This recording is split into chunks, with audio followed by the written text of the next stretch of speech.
Assalamualaikum warahmatullahi wabarakatuh. Perkenalkan, nama saya Ahmad Afam Bilafsoni dari kelas 10G dengan nomor presensi 1. Pada kesempatan ini, saya akan mempresentasikan proyek flowchart yang terdiri dari beberapa studi kasus. Berikut penjelasannya.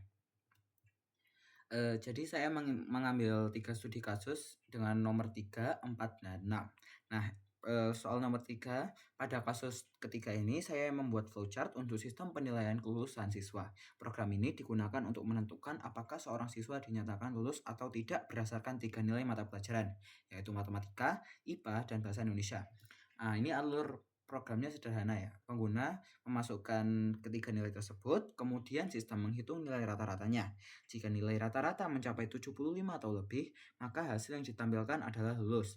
Namun, jika nilai rata-ratanya berada di bawah 75, sistem akan menampilkan keterangan tidak lulus dan siswa dinyatakan harus mengikuti remedi. Setelah remedi selesai, sistem akan menampilkan kembali status lulus dan program berakhir. Lalu saya mengambil pertanyaan atau soal nomor 4, yaitu sistem penilaian prestasi siswa. Nah, pada flowchart kedua ini fokusnya adalah penilaian prestasi siswa menggunakan sistem pembobotan. Ada 3 komponen yang dinilai, yaitu nilai akademik dengan bobot 60%, nilai kedisiplinan dengan bobot 20%, dan ekstrakurikuler dengan bobot 20%. Nah, jadi pengguna akan menginput ketiga nilai tersebut, lalu sistem akan menghitung nilai akhir berdasarkan bobot nilai masing-masing komponen. Lalu setelah nilai akhir dihitung, berdasarkan bobot tersebut, sistem menentukan predikat siswa. Jika nilai akhirnya di atas 90 ke atas, predikatnya adalah sangat baik. Jika berada pada rentang 75 hingga 89, predikatnya adalah baik. Jika berada pada rentang 60 sampai 74, predikatnya adalah cukup. Dan jika kurang dari 60, predikatnya adalah kurang.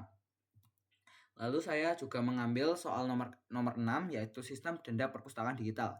Pada kasus ke-6, saya ini membuat flowchart untuk menghitung denda pada perpustakaan digital. Nah, denda dasar yang diterapkan adalah 1.000 per hari keterlambatan. Ini agak kompleks.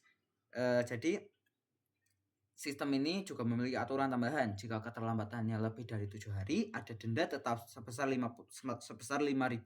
Jika keterlambatan melebihi 30 hari, maka status keanggotaan peminjam akan diblokir sementara. Nah, jadi kita akan mendeklarasi N adalah harinya dan denda sama dengan 0. Lalu kita memasukkan nilai N, lalu sistem akan menghitung denda sesuai dengan keterlambatan. Misalkan denda 3 hari, maka 3 dikali 1.000, 3.000. Nah, jika sudah mencapai 7 hari, sistem akan melihat apakah jika sudah lebih dari 7 hari dan sang peminjam perpustakaan ini mengembalikan, maka statusnya kembali aktif. Tapi jika sudah melebihi 7 hari, maka dan sang peminjam belum mengembalikan, maka denda akan bertambah 5.000. Lalu lanjut, jika sudah dengan denda 5.000-nya, sistem akan mengecek kembali apakah melebihi 30 hari. Jika tidak, status peminjam, keanggotaan peminjam itu aktif. Tapi jika masih keterlambatannya lebih dari 30 hari, maka statusnya akan terblokir sementara. Lalu sistem akan menampilkan denda dan status keanggotaan dan selesai. Oke, sekian dari saya. Mohon maaf bila ada salah kata. Wassalamualaikum warahmatullahi wabarakatuh.